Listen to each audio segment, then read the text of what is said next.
proudly announces the history of Syracuse rock and roll then and now. And boy, I'll tell you what, this is we're heading into our third show, Ron. Things are just getting more and more exciting as we roll through, and the musicians that are passing through the building are just getting greater, and everybody's enthusiasm is felt. Well, I'll tell you, the legacy that we have in this town, the music that has come out of Syracuse is just legendary. It's mind-boggling, you know, and the third show was no exception. The first two were complete sellouts. I mean, they were jammed. And this morning we were just so honored to have one of the participants in the show coming up on September 7th is Art Robbins, and his group Prestige is here tonight, and just legendary people he still has playing behind him to this day. Just some of the great people, and it's such an honor, Art, to have you here with us this morning. I'm honored to be here.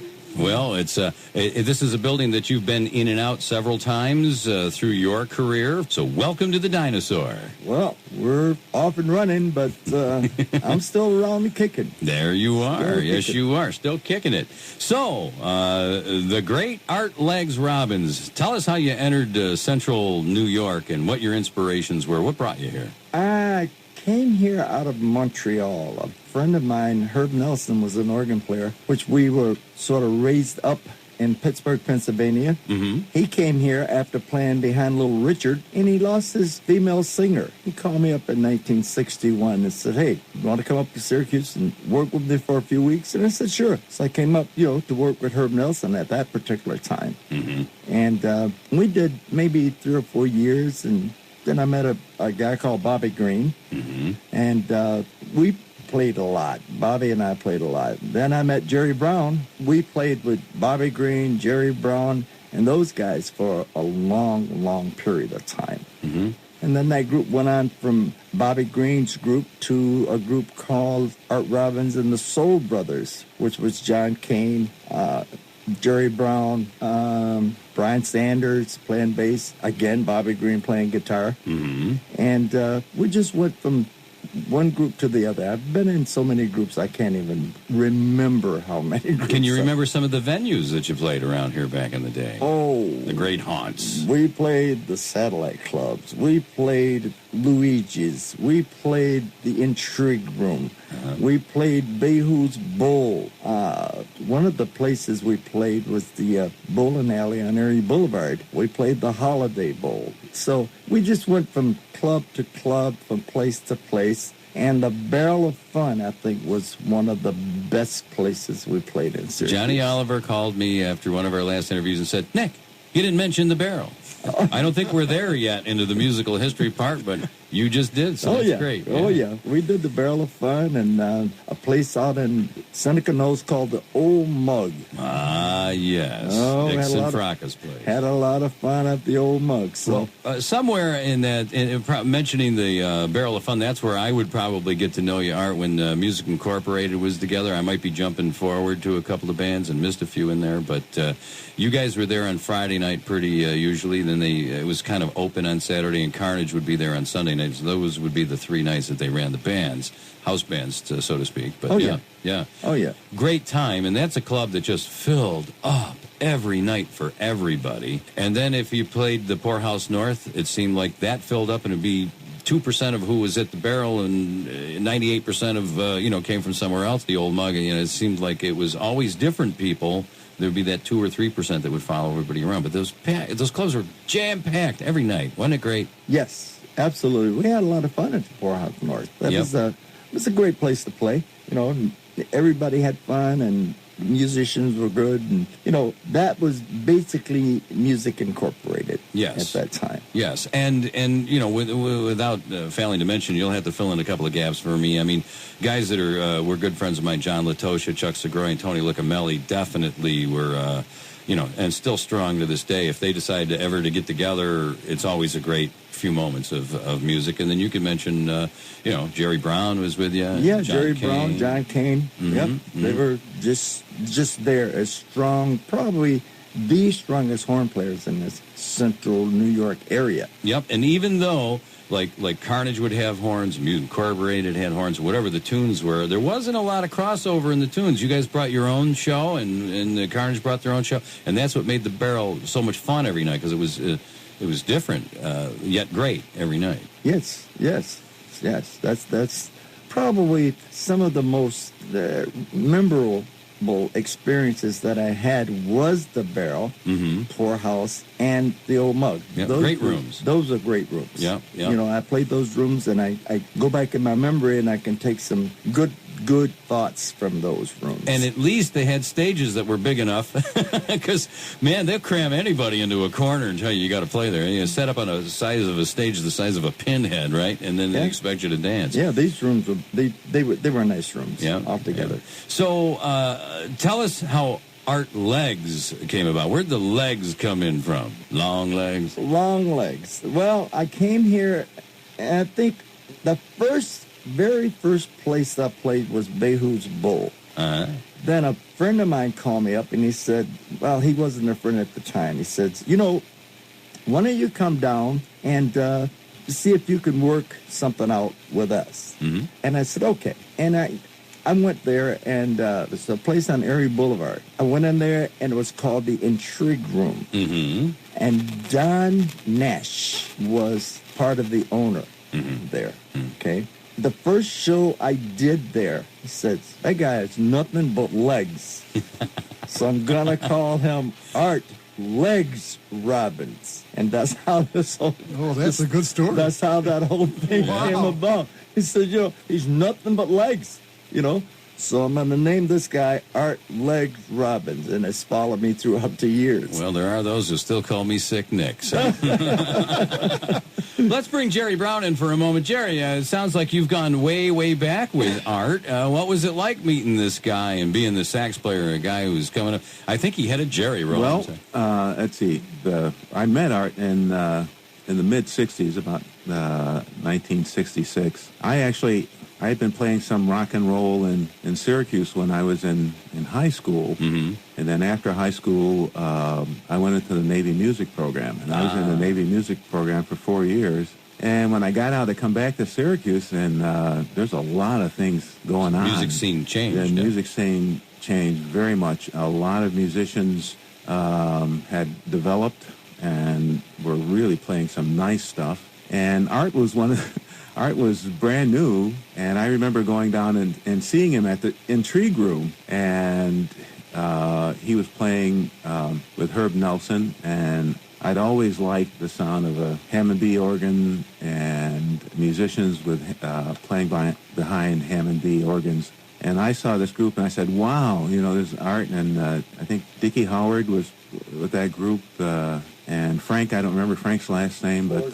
Frank Borza, okay, it was with that group, and that was really a tight group. So after playing military music and wanting to get back into the rock scene, I said, okay, this is the kind of music I want to play, because these guys are really, really cooking. So I kind of followed Art around. I knew Bobby Green for quite some time. Before I went into the Navy music program, I was with a rock band, with actually rhythm and blues band with Bobby Green, and Bobby Green was playing with Art, and so I sort of came in the back door because Bobby Green knew me, and you hadn't met Art yet. So Bobby Green introduced me to Art. So.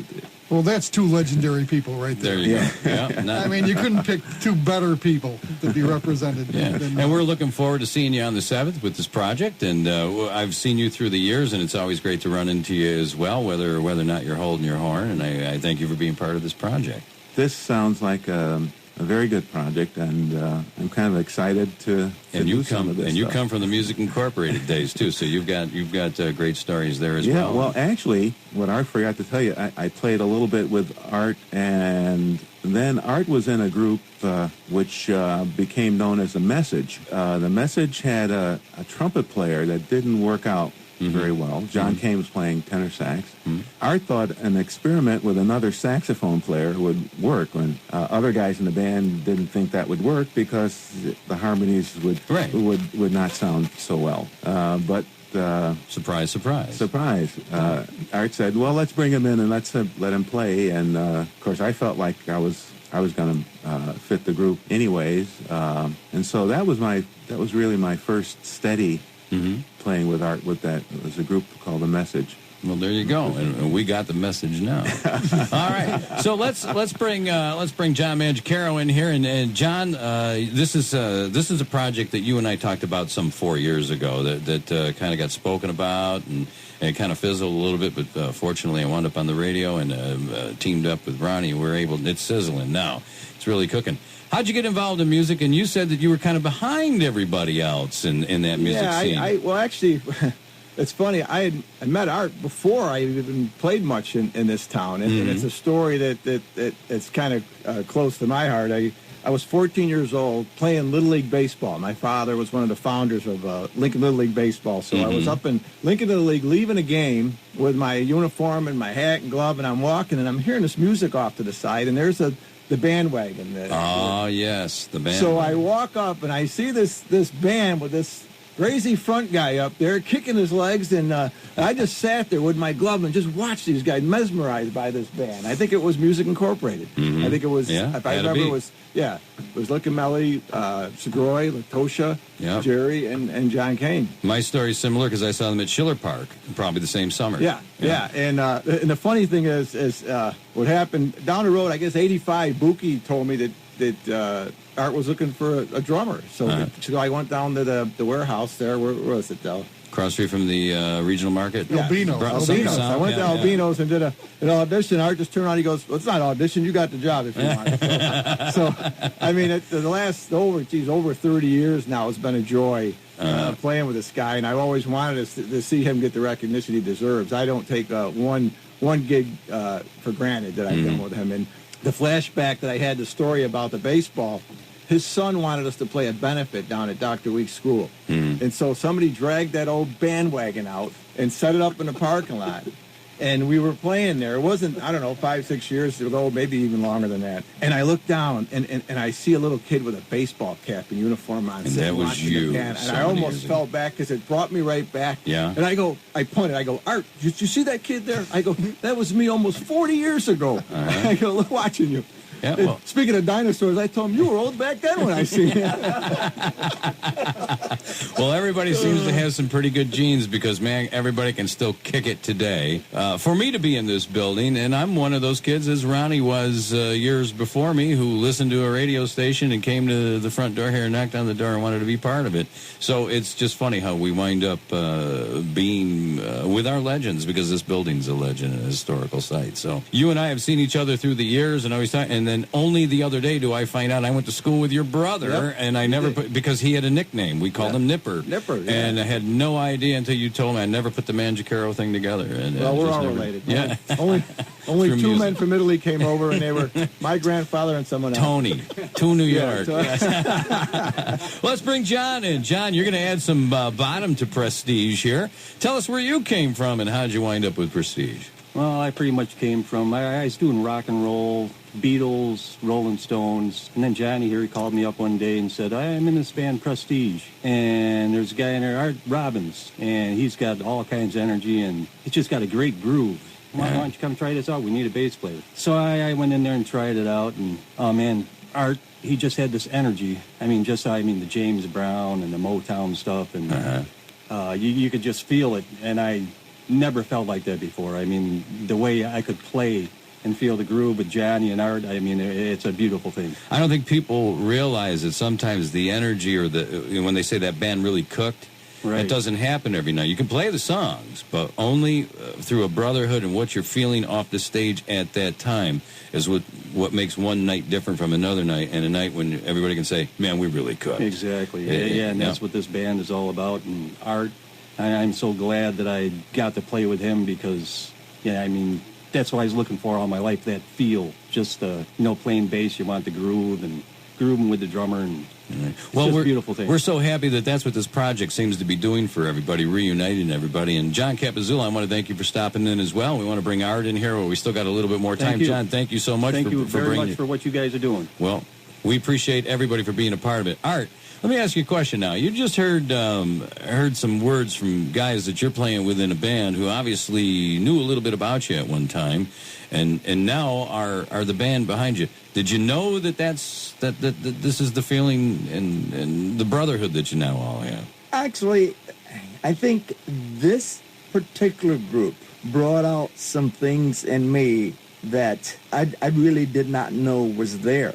And if you want to believe it, this group and I have never had a disagreement or an argument or a big, well, you're doing this and I'm doing that. It works so well. It's like a well-oiled machine. Everybody get along for over 30 years. There's no difference in pay. There's no difference in what. I'm not the leader of the group. I'm the singer of the group. A member of a machine. A member of an organization in which I absolutely love. And that's hard to find. It's hard to find musicians that will get along with an entertainer as well as we've done it. You know, that's really hard to find. Well, I'm going to let Ronnie ask you some questions, but I just want to let you know what an honor it is to have everybody involved in this project. And as we are moving through the project, just the different guys that are coming together. And the fact that you guys didn't have to really be reunited to do this speaks for the test of time, where some of the other groups have lost contact with one another and are getting rejuvenated and re-friendly because of the project. Well, you know, it's so interesting because I go back to our relationship with this station, with The Place in North Syracuse, because a lot of us were involved in it. And I remember walking in and seeing Art and the band playing, and the first word that hit me was entertainer, because that's what he was. He was an entertainer. He wasn't just a vocalist.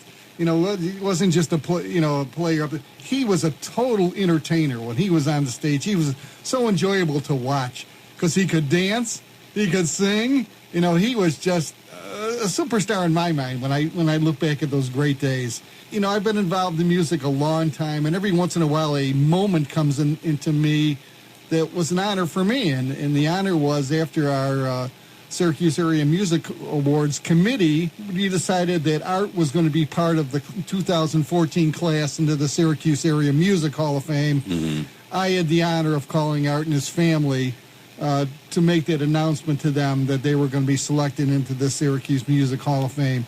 And it is a special family.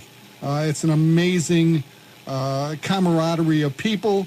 And when you go to those Sammy Award shows and you'll look at who's there, all the great people in Syracuse music come back to see the new honorees, and it was an honor for me just to be a small part of making that announcement to him. And I know that Israel Hagen had called me and said, well, I want to be the guy up there on stage to make sure that I, give the speech for Art. And, well, we didn't have a problem with that, of course. And then it was so great for us to sit there and watch Art, because the look on his face was so tremendous, and he was so moved by the honor of being honored by our community as being one of the greats, which he is. And it's so great because John Mangiacaro was a big part of me helping to put the band here together with everybody, because, you and I, we do a lot of work, but it takes some other people to really get it moving. I want to thank John personally for doing that, because he really was. But Art, again, it's always great to see you. And I've seen you a lot through the years in this building and out of the building. And it's a thrill, and it's going to be a thrill for all our listeners to see you perform, because you are one of the greats of this community. So there's my 2 Here's cents. my challenge. I want to challenge anybody that might have seen Art back in the early 60s playing to come out and see Art in 2014, and you tell me what the difference is. I'll tell you, it's going to be a real treat. Just a brand new hat. Hey, Art got a brand new hat. That's right. I really sincerely want to thank Israel Hagen for all the effort he put into the Sammons Award. I think that was one of the greatest gestures that's ever happened to me. Art, when you think of it, there's 300 people's name on a list, and you got to whittle it down to 3 or 4 people. And that really proves that you're one of the greats to get that honor. And it was, again, an honor. I was thrilled just to make the call to your family. And, your son was so great to me to set it up with you. And it made me feel good that one of our good people was going to get this great award. Yeah, thank you so much. And my son, Tim, is my heart and soul. He worked diligently to help out with this thing to get me in there. You know, we'll quickly mention Tim is a ace performer today in today's bands in Central New York. Mm-hmm. So Oh, yeah. the legacy keeps moving on in his family. Oh, yeah. There you go. It's always nice to have something to pass on. Yes. Well, listen, due to time restraints, we're gonna wrap this up as part of our History of Syracuse Rock and Roll, and I want to thank everybody who's here in this room. Art, you're going to be honored again, but it's going to be a performance instead of just an honorship. So I hope that you reconnect with a handful of people who maybe you have or haven't seen in a long while, and you get to perform one more time real loud and proud, and it's an honor to have everybody here today. Thank you so much. So on behalf of the History of Syracuse Rock and Roll, then and now, myself, Ron Ray, and the Dinosaur, thank you so much, and keep it here on The Dinosaur.